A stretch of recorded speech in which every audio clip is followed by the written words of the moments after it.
The fastest mind in comedy could fill a room in seconds. A single spark, a single voice change, and the audience would erupt. Robin Williams didn't just tell jokes, he detonated them. On stage, he was electric. Words raced ahead of thought. Characters appeared and vanished in the same breath. It felt limitless, unstoppable, almost supernatural. For decades, he became the man you turned to when the world felt heavy. He was relief. He was velocity. He was joy in human form. But genius is often mistaken for invincibility, and invincibility is a myth we project onto the people who make us laugh the hardest.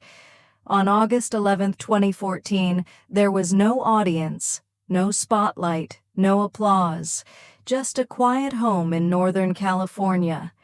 The energy that once shook theaters was absent. The contrast is difficult to process. How does the brightest laughter in Hollywood end in such silence? To understand Robin Williams, you have to hold both images at once, the hurricane on stage and the stillness off it. This is not a story about scandal, and it is not about reducing a life to a final headline.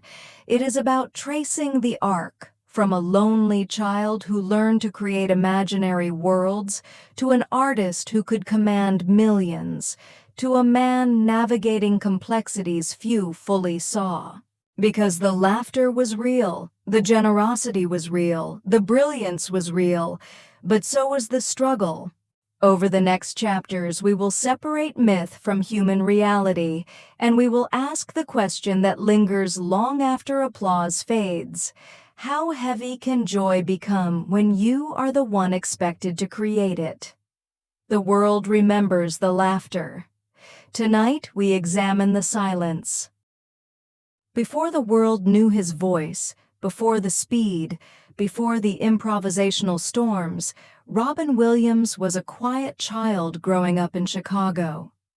He spent long hours alone, creating imaginary characters and elaborate stories to fill empty rooms. His parents were loving but often busy, and solitude became a familiar companion. Humor did not begin as performance, it began as survival. Making people laugh was a way to feel seen. If he could generate joy, he could generate connection. Even at a young age, he learned that laughter could bridge distance faster than vulnerability ever could. As he grew older, that instinct sharpened into craft.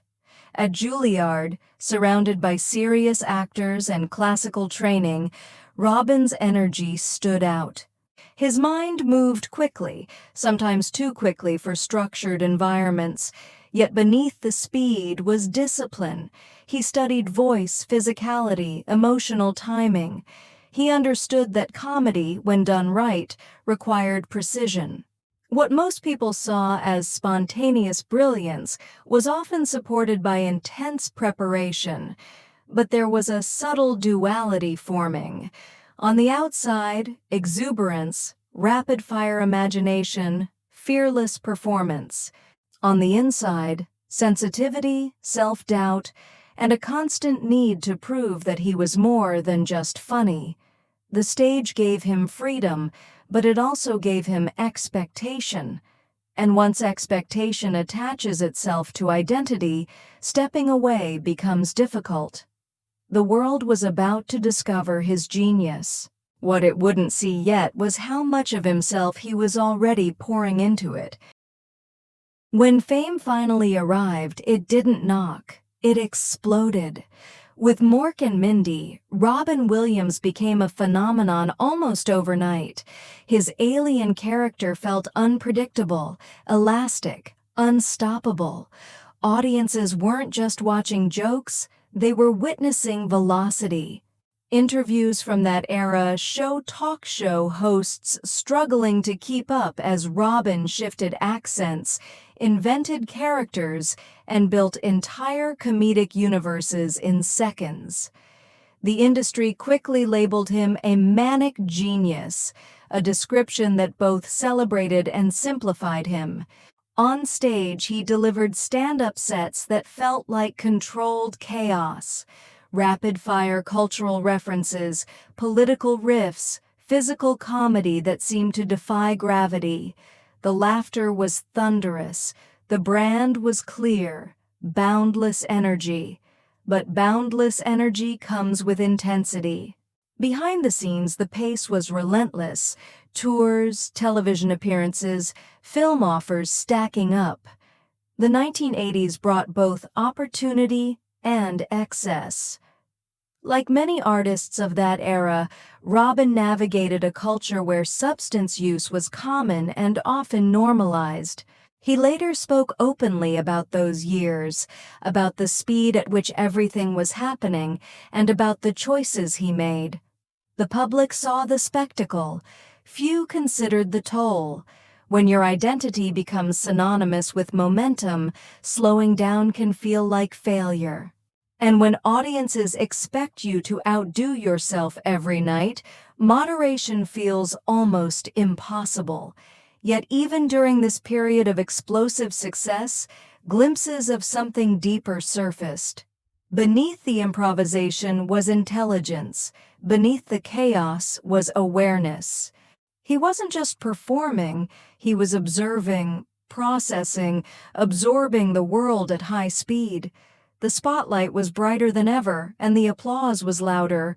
But once the stage lights dimmed and hotel rooms went quiet, the velocity didn't always stop. The world had crowned him the fastest mind in comedy. What it didn't ask was how long anyone can run at that speed without consequence. As the 1980s gave way to the 1990s, something shifted in Robin Williams. The velocity was still there, but it was no longer the only note he wanted to play. With Good Morning Vietnam, he fused comedy with sharp emotional undertones, proving that humor could carry weight. Then came Dead Poets Society, where he slowed down, deliberately, powerfully. As John Keating, his voice softened, his timing stretched, his presence grounded. Carpe diem became more than a line, it became cultural shorthand.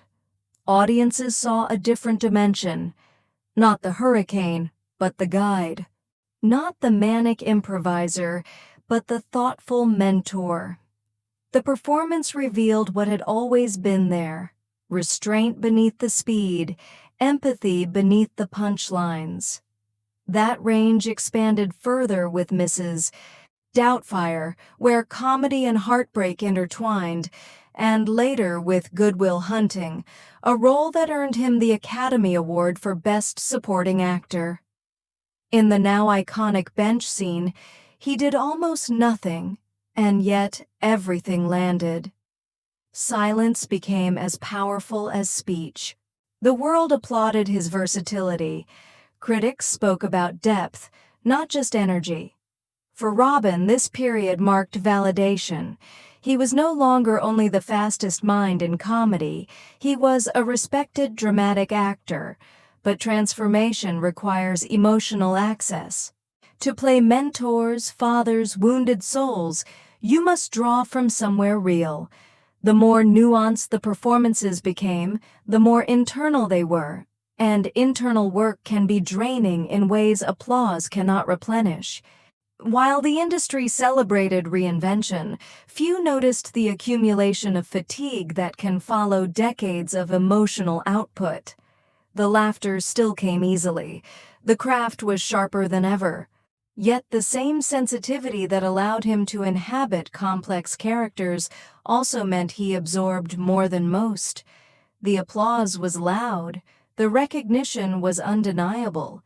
But success does not cancel vulnerability. It simply hides it behind standing ovations. By the time the applause became routine, Robin Williams had already lived multiple careers inside one lifetime: the manic comic, the dramatic mentor, the beloved father figure. But behind those roles was a man navigating cycles of work, of recovery, of internal battles that did not pause simply because the cameras were rolling. Over the years, he spoke candidly about addiction and sobriety, about the effort it took to rebuild balance. These were not confessions designed for spectacle. They were acknowledgments of complexity. The public admired his honesty, yet admiration does not erase struggle. When your profession is joy, admitting pain can feel like breaking character. As the 2000s progressed, the industry shifted. Tastes changed. Projects fluctuated in reception. Robin continued to work steadily, but the momentum no longer felt explosive. It felt sustaining. Behind the scenes, he faced health challenges that were not immediately visible to audiences. Reports later confirmed that he had been dealing with anxiety, depression, and medical complications that were only fully understood after his passing. It is important to approach this chapter with clarity rather than simplification. There was no single cause, no cinematic turning point. There was convergence, emotional sensitivity, neurological illness, exhaustion, and the relentless expectation that he remain the light in the room. On August 11, 2014, the world learned that the man who had helped so many process their sadness had been carrying his own. The headlines were immediate, but understanding was slower. In the months that followed, further medical information was released, revealing the presence of Lewy body disease, a condition that can affect cognition, mood, and perception. This detail reframed the narrative from tragedy to complexity. Robin's final chapter was not defined by weakness, it was defined by a battle few could see clearly at the time. The loudest laughter can mask quiet suffering, but masking does not mean pretending. It means protecting others from weight you are not sure how to share. The stage lights dimmed, but the impact of his honesty, even in vulnerability, remained. When the shock began to settle, what remained was not only sorrow, it was the undeniable weight of influence. Robin Williams did not simply leave behind performances, he left behind emotional landmarks. For millions, his characters marked specific chapters of life. A classroom scene from Dead Poets Society became a reminder to seize possibility. A chaotic yet tender moment in Mrs. Doubtfire became shorthand for imperfect but devoted love. The quiet vulnerability of Good Will Hunting revealed that strength could sit in stillness. His legacy is not measured by box office totals alone. It is measured by how often people return to those scenes when they need comfort. What makes his impact extraordinary is range. Few artists move seamlessly between explosive improvisation and restrained intimacy. Robin could dominate a stage with kinetic brilliance, and moments later deliver a line so softly it felt like a private conversation. That balance reshaped modern comedy and drama alike. Younger performers cite him as proof that humor does not diminish depth, it can amplify it. He demonstrated that empathy and absurdity are not opposites, they are companions. In the years since his passing, tributes have continued, not out of obligation, but because his work remains alive in daily culture. Memes circulate, quotes resurface. Monologues are shared in classrooms and online threads. The laughter endures, but so does the sincerity behind it. Understanding the complexity of his final chapter does not darken his legacy. It humanizes it.